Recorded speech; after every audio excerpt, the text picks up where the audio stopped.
This is Democracy Now! I'm Amy Goodman. The House Intelligence Committee has sent a criminal referral to the Justice Department for Erik Prince, founder of the mercenary firm Blackwater. House Democrats are accusing Prince of lying to Congress during his November 2017 testimony before the committee when he described a meeting in the Seychelles with a Russian banker before Donald Trump's inauguration as a chance encounter. According to the Mueller report, the meeting was an attempt to establish a backchannel between the incoming Trump administration and Russia and may have been arranged by the Trump team.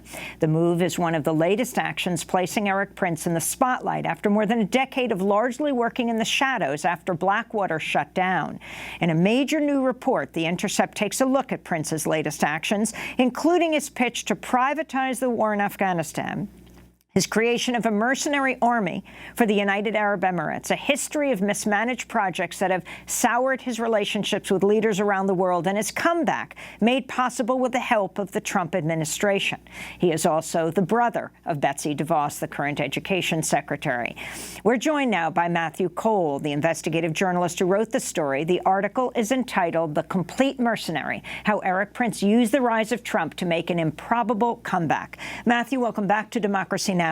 Talk about why you're focusing on Erik Prince today. Well, I think part of the genesis of this story is that Erik Prince was sort of gone from the public eye for about 10 years, by and large, after he left the United States. Would you say fled the United States? I think that's partly right. I mean, he moved his entire family to the United Arab Emirates. I don't think it's necessarily so that he was afraid of U.S. justice. I think that he was U.S. government and Obama administration had soured on Erik Prince and Blackwater, and so he needed a new start. And he went to the Emirates and he found a benefactor there in Crown Prince Mohammed bin Zayed, who's the de facto leader of the United Arab Emirates. And he built himself a new program, a new job, a new form of income, which was 2 secret armies, one for the Emirates and the Emiratis, and one in Somalia. And I think as he's come back with the Trump administration, it was important to understand what he had been doing for the last 10 years and really to understand as he tries to pitch in Afghanistan, new reports that he's trying to sell a program in Venezuela and a mercenary army there, to understand who he really is, both as a businessman, as a strategic thinker, and more than anything else, I think sort of where he is politically, which is what people don't realize is really on the dirty trick side of things. And that was something that was surprising as I went through the reporting, was that he took his skills that he had picked up and worked and sold around the world and ended up sort of coming around and using them domestically and finding domestic partners for them. For people who aren't familiar with Erik Prince, go back to Blackwater and what it did, what it was known for, among other things, Nisour Square. Sure. Blackwater was a private military consulting group or company that provided armed guards, security operatives for the U.S. military, for the State Department, and for the CIA in the wars in Iraq and Afghanistan. Blackwater, as a name, became known and understood around the world, or infamous for American hubris, because they had a series of incidents, massacres, mismanagement, and violence that occurred in Afghanistan, but most memorably and unfortunately in Iraq. And by the end of the Obama administration, the Bush administration rather, Prince was forced to change the name because it had become so toxic after Nisour Square, and sell. Nisour Square was the killing of 17 Iraqi civilians with this band of Blackwater guards in a square in Baghdad where they opened fire. Right.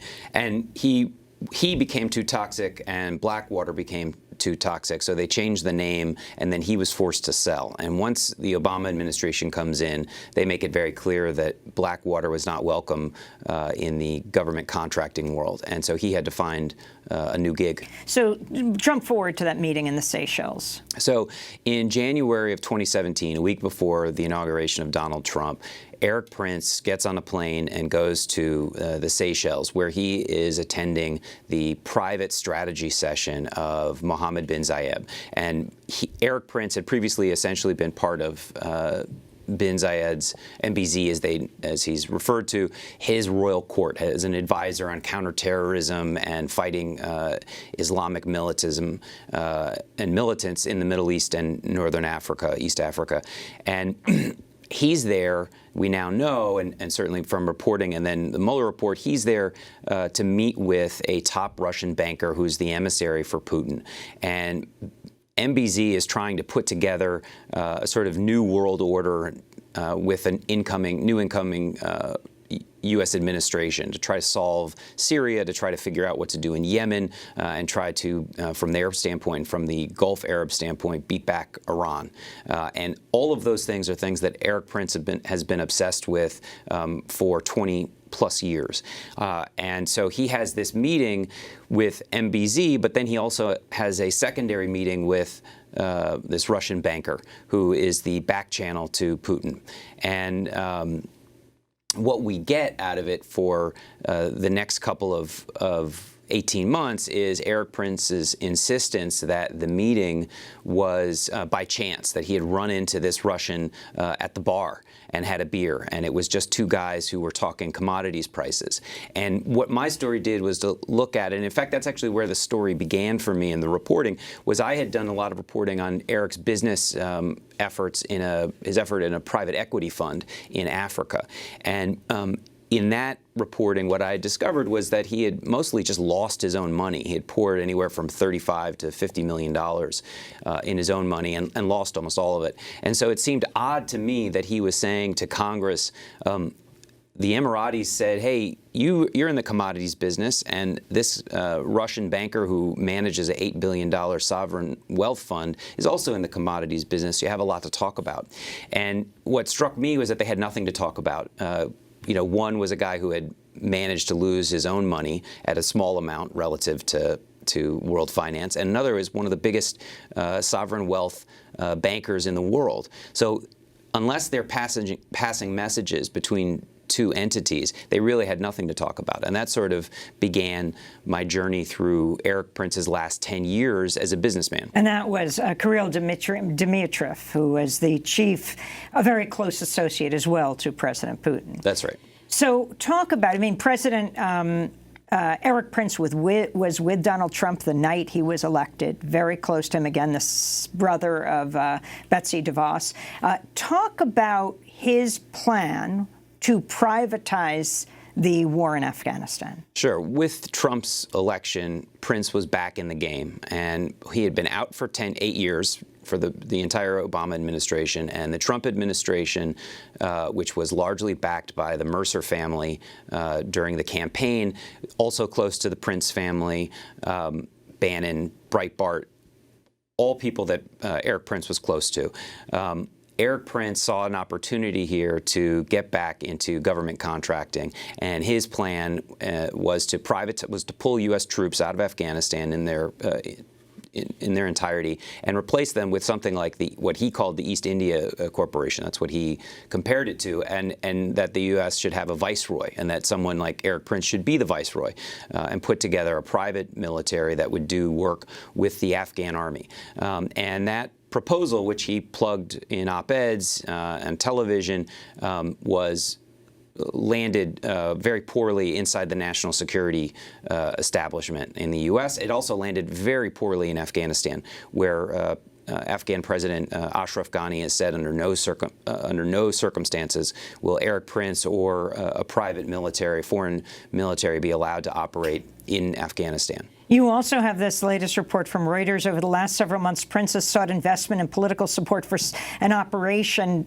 involving Venezuela from influential Trump supporters and wealthy Venezuelan exiles. In private meetings in the U.S. and Europe, Prince sketched out a plan to field up to 5,000 soldiers for hire on behalf of Venezuelan opposition leader Juan Guaido, according to two sources with direct knowledge of Prince's pitch. What makes Erik Prince so unique is that there are very few Americans who have the wealth and the political power and his experience, so that someone who has really never worked for the government or been part of government is taken so seriously whenever there is, or wherever there is, a conflict, a hotspot around the world. Erik Prince travels the world almost weekly, going to capitals, meeting with countries' leaders, selling a mercenary concept, a paramilitary arm. And what he tries to do is own every piece of a supply chain for conflict.